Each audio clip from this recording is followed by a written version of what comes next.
Nu, klausau. Marčiu, o čia tu? Nu. Pagaliau radau, blemba. Klausyk, dabar taip.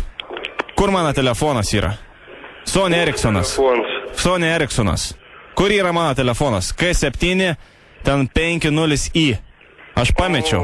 Nu, nežinau. Kaip nežinai? Man sakė, kad tu ten žinai viską. Nežinau.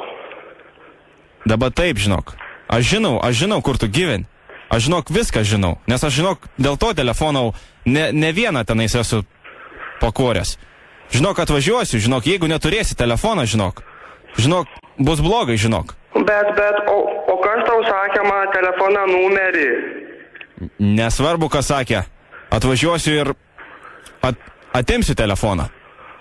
Kaip taip galima, klausyk?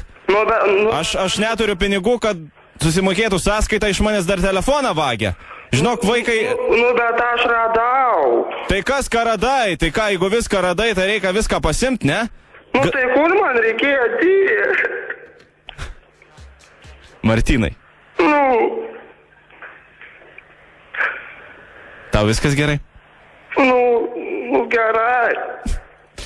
Kiek tau metų yra? Nu, 16.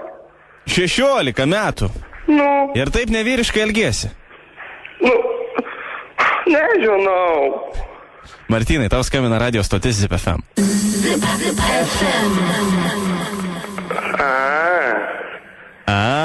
Klausyk, tai kas čia dabar per skistą blaudžiavimas, ką? Taigi šnekėk vyriškai, dieve mano. Aš apgavau tave, jokio telefono man nereikia, dieve mano. Aišku. O jau išsigandai labai.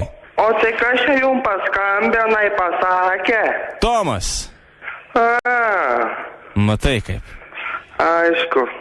Martynai, calm down, nieks tavęs nemuš, nieks netvažiuos ir turėk tą telefoną, kol dar nieks nesužinojo. Aha, nu tai gerai. Ačiū jums labai. Iki.